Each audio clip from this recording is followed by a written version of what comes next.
You know, it's a common misconception that you always need to have the biggest and best, most expensive, most shiny new flashy tech in order to have the best tech.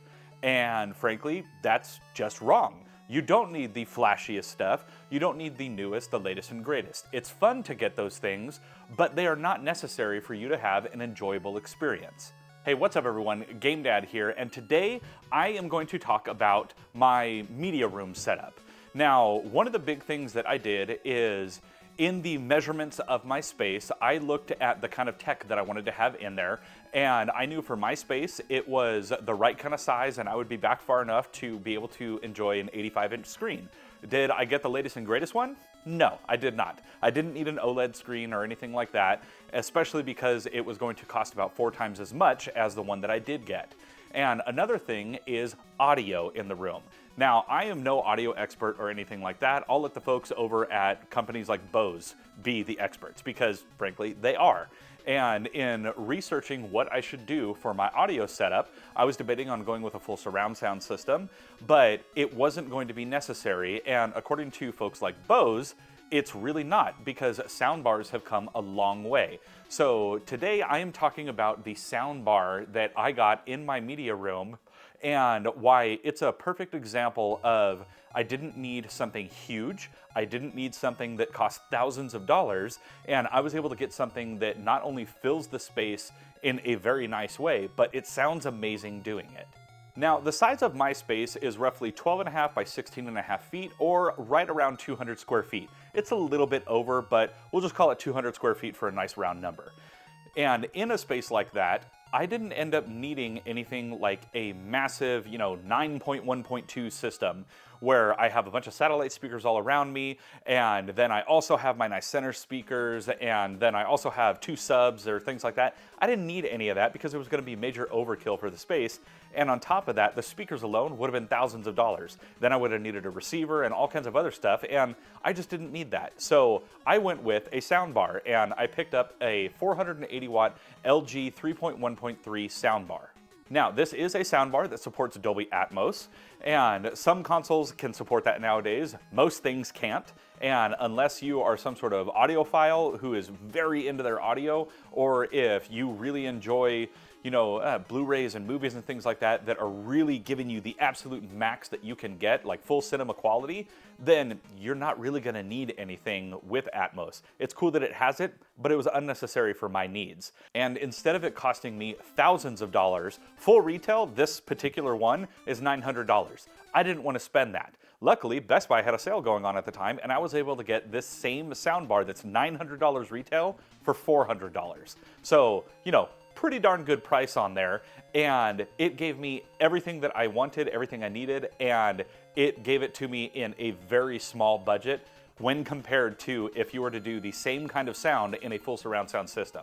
Now, when I was doing all my research for this, I definitely looked at Bose because they are a leader in the audio equipment game, and when I was doing my research with them, it showed that for rooms that are 500 square feet or smaller, you really don't need, for the average listening experience, you really don't need anything more than a soundbar. The bigger the room, the bigger the soundbar you want for more audio, but you really don't need a massive surround sound system, unless of course that's what you want. And the reason being is because whenever you add that full sound system, the sound starts to get lost in such a small space unless you specifically have that space treated for that kind of sound that you're going to have in there. Now, the average person, like myself, nothing in there is sound treated. I've got a couch in there, I've got my TV, I've got some art hanging on the walls, and that's about it. Now, before we get to actually showing you the room and how it's set up, something else that was really nice about this particular soundbar that I got is that every single speaker in it is upward firing. There are no other speakers in this unit. Nothing that faces forward, nothing that goes out to the sides, it's all upward firing. That means that no matter what you put in front of this soundbar, it's not going to affect your soundstage in any way. Now, here is the space overall. As you can see, like I said, you got a couch in here, you got some art, of course, Tom Selleck. And I've got one tiny little rug here, but then here is the main media setup. I've got all my different consoles. I've got the soundbar itself right here. So as I said, this is an LG, and this is the 3.1.3, and it's got the nice little sub right there, and it's all running through the screen up here. Now, this space is around 200 square feet, But what is nice about this right here is I have it connected through HDMI into eARC, meaning anything else that is connected to the TV, as long as I turn it on, the speaker will see it, it'll recognize it, and it will be good to go. Now, I understand that through video, it will be hard to get the full experience of the audio, but let me go ahead and just sit down right here, and I have a cool video queued up for all of you. If you haven't seen my room tour yet, then definitely check out the card above, but let's take a listen to the sound real quick. Not bad, it's kind of low right now. Let's turn that up a bit. This is not even halfway. Now, as I said, it is hard to capture the audio coming through this video right now, but I didn't even turn it up halfway, and hopefully in the video you could hear that it was getting really loud. And when you crank it like that, the sub really does get going, but honestly, I do wish it had a little bit more punch to it. But I also only paid $400 for the soundbar with its sub, and I didn't buy a several $1,000 system. And I think it does a pretty damn good job. Now, with the exception of having like a movie night or something with my wife and kids, it's usually something where I am running the whole system at about quarter volume. And that is more than enough for me. If I'm playing video games, if I'm watching YouTube, just watching a movie, some TV, whatever, I just keep it around quarter volume.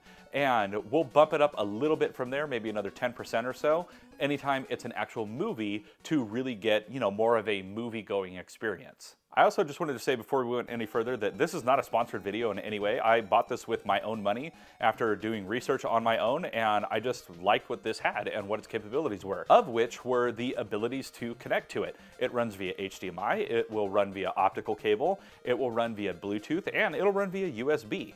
And since it can run HDMI through eARC, there's no reason to have multiple remotes or anything like that, because your TV remote or your controller, whatever you happen to be using, will control everything on it. You only need one controller to control the whole system, and that's very nice. Now, the overall size for this particular soundbar is good for most entertainment centers.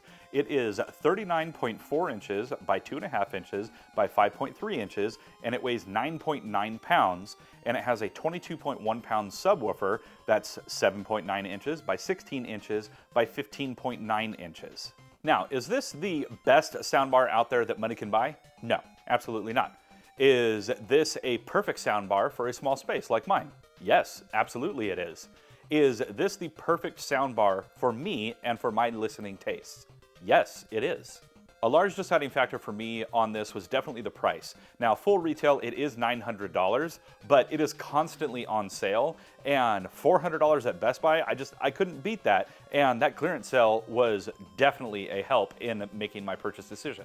One of the big reasons on price why $400 or even $900 was much more attractive is because the full surround sound systems that I was looking at that would have given me a comparable sound were going to run about $3,500, because that's for nicer speakers and that's also for a receiver. One of the big things that you need when you get a surround sound setup is you have to get a receiver, and for something that is decent, that will actually last you a while, those can get pretty dang pricey. One receiver is going to cost more than this soundbar setup by almost double, and that's if you're getting a decent one. You can find really cheap ones, but then again, they're really cheap. Another big deciding factor for me in going with a soundbar setup versus a surround sound setup was wires. Now, you can get wireless satellite speakers, but those still require power. And I just finished building out this space. I wasn't about to go cut into my brand new walls and run extra outlets right where I needed them for some satellite speakers. I'm just not gonna do that because that seems dumb to me. Why cut into my brand new walls on a system that cost way more than just getting a soundbar where I don't have to deal with any of that? I went low on the price, but I went high on the quality, and I don't regret my decision for a second. Now, if you liked today's video, please let me know down in the comments below. And if you want to see another recent video of mine, then go ahead and check out this area right here. Also, please don't forget to hit those like and subscribe buttons. It really helps the channel out. And as always, I'm GameDad. I thank you all for watching, and I'll catch you later.